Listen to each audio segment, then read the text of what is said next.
Our next reader is Amy Pence-Brown. Amy Pence-Brown is a fat feminist mother who believes in opening her mouth and her heart. From both of these places, she tells stories as a writer, historian, and visual artist. She has been an internationally known body image activist for the past 11 years and leads people to body liberation through public speaking and education, including on the TEDx stage, in the press, at national conferences, in classrooms and camps to students young and old, and in the Boise Rad Fat Collective, a radical Facebook group with 2,400 people. Pence-Brown is currently working on a body of work called Poems in a Pandemic, writing about things like parenting 3 kids, homeschooling, sex, fear, bodies, joy, politics, death, and more. Hi, I'm Amy Pence-Brown, writer, artist, and body image activist. I'm honored to be here today, reading a few of what I call poems in a pandemic that I've been writing over the course of 2020 for you. As I began to become more critical of diet culture and how it's driven by consumerism for at least probably the last 15 years now, I fully rejected it and began speaking out, making art and writing about bodies, specifically the pervasive nature of fat phobia, about 11 years ago. And I wasn't surprised to see it rear its ugly head with a vengeance in healthism during coronavirus. People commenting about gaining the quarantine 15 in reference to the freshman 15 weight gain, and now losing the COVID-19. This poem is called Quarantine 15. Almost right away, they began the memes, jokes, photos lamenting cookies, couches, calories. The fear of fat, so great, paranoid about a few pounds, so shackled to a scale, weighed down by shame, in the middle of the most destructive global pandemic of our lifetimes, still consumed by bullshit beauty standards.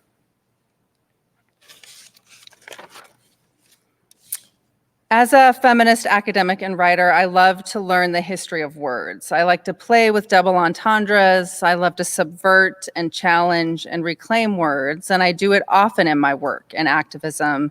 Words like bitch, slut, and fat. Here, I'm taking on the word antibody. Antibody. The German physician and scientist who cured syphilis called it anticorpor, but medical historians say it probably should have been called antitoxin instead, as it means against a toxin, not against a body. Although there is perhaps no better time in America than a pandemic to highlight how anti-body we really are. Anti-Black body, anti-fat body, anti-Asian body, anti-trans body, anti-poor body, anti-female body. We are not protected or immune to any of it.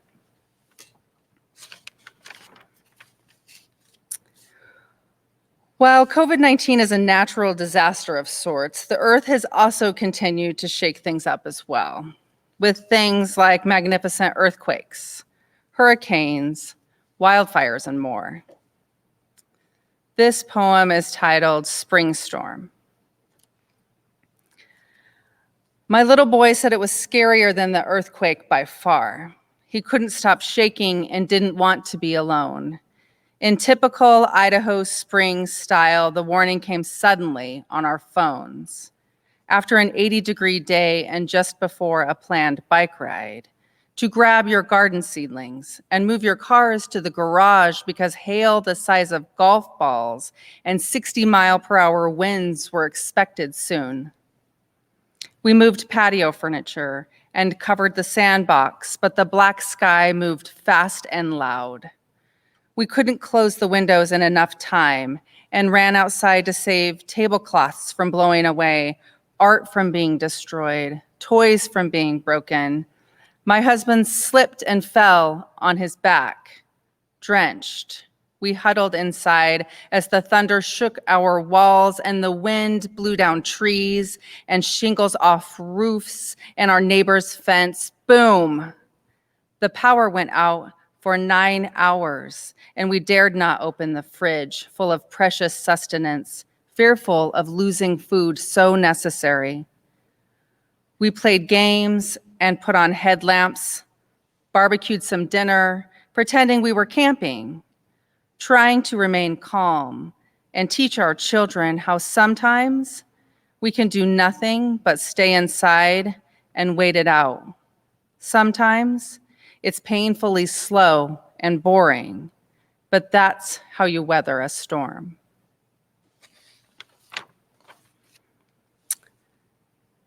As a mother, I found it tricky to navigate my sexuality. As two adults and parents who like to have sex, we found it even trickier to find time and privacy to do it with 3 small children who never leave the house now and are constantly by our sides. This poem is an ode to parents who fuck. We often use holidays as an excuse to lock the bedroom door, undress, shut the windows, bend over the unmade bed, whisper. We tell them we've got gifts to wrap, eggs to fill, lists to discuss, plans to make in privacy that doesn't exist. Even though you're the Tooth Fairy, Easter Bunny, and Santa Claus, sometimes you lie to make your own magic happen.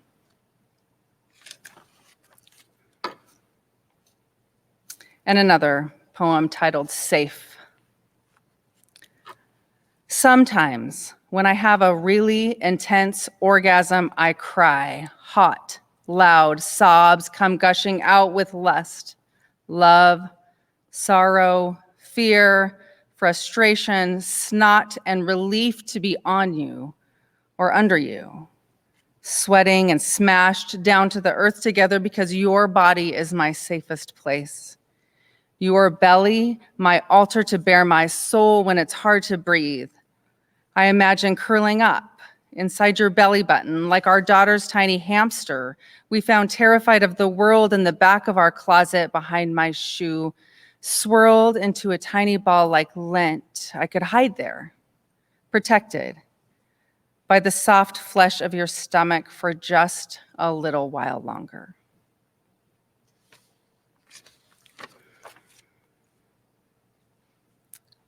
Parenting has always been a challenge for me because the love and responsibility for my 3 children is intense.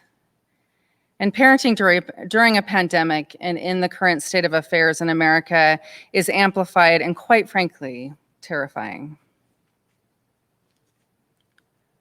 This poem is an ode to pandemic school I call Choices. It's hard to choose between your child's safety and their mental health when you don't really know the difference between tempting fate and taking a calculated risk. It's hard to handle teaching while having a breakdown when you keep shutting down like your modem, overloaded with Google Meet, Zoom, Fuel Ed, iReady, Seesaw. It is hard to make breakfast, lunch, dinner, and 99 snacks when your throat hurts from yelling. It is hard to know how to let them go out into such a dangerous place when you can't see because your eyes are swollen shut from crying. It is hard to handle one more thing when your patience is as thin as the old t-shirt you've worn for the last 6 months. It is hard to understand that maybe this is the education.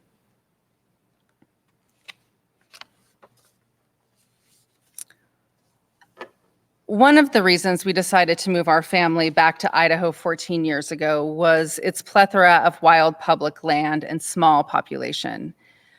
Both of these things are changing rapidly, though, and it continues to be important to take our kids camping and hiking, as it continues to be important to talk openly with them about death, now maybe more than ever. This poem is titled Carcass. One of the reasons we moved back here to our homeland was due to its remoteness, wildness, spaciousness, people-lessness. Lush forests and wide deserts are our backyard. We have secret, secluded spots, paths, creeks, campgrounds we've claimed all our own for years, so we were shocked to see 5 cars at the trailhead and so many families on our trail. It seems everyone is desperate to escape. We kept our distance, stepped to the side to let them pass when my 6-year-old spotted a dead deer in a clearing. He ran right up to it, and we all followed. We talked about the maggots, blood, bones. He noticed tufts of fur nearby and made up an animated tale about the animal's death. He speculated about a coyote, maybe a wolf, and the gruesome battle to survive, and asked me, "Am I right, Mama?" But I said, "It is hard to know exactly what happened when the creature died, because there was no one here to witness it."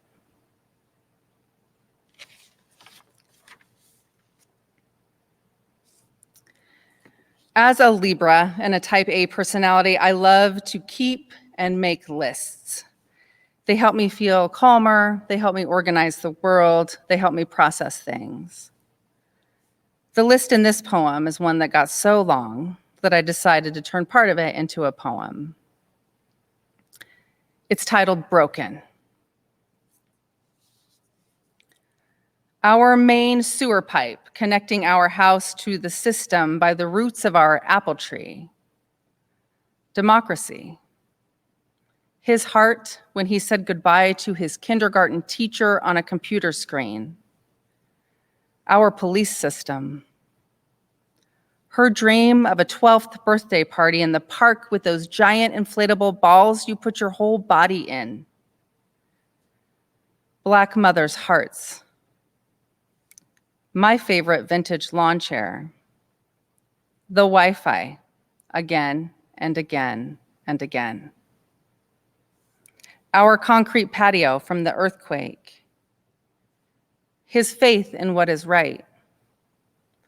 The last of our intact bedroom doors, a hole kicked in it by my angry son. Civil discourse. And the Confederacy, finally. The kitchen sink because I shoved half a cake down it. Our friendship. My plans for buying a minivan, the garden gate, voting, another air mattress, bicycle gears, so many glasses, a huge limb off the pear tree, his scooter because his sister ran over it with the lawnmower, connection with each other, our backyard swimming pool with 3 punctures from rocks. We carefully patched them in hopes it could just hold water a little longer.